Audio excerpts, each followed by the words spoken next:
All right, so now you got your ad copy and your creative sorted out, now it's time to pick your target audience. Now, chances are, if you've been in business for any length of time, you know exactly who does business with you, who buys your products, and who buys your services. So this part should be simple. Now, one thing I'll point out is you want to get really specific here. In some instances, if you're in a special ad category, if you're offering employment or credit type services such as like automotive, solar, real estate, then you are limited to the types of targeting that you can do.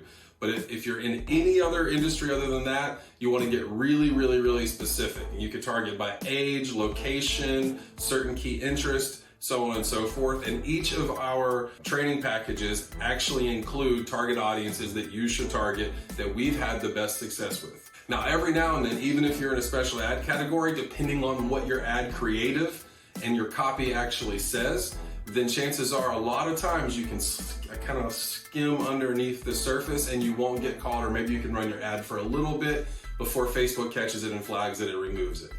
In the next video, I'll actually be walking you through exactly how to set up your ad, all of the different targeting audiences that you can do, how to set up lookalike audiences, and all of that's going to be in the next video. And that is where you make your money.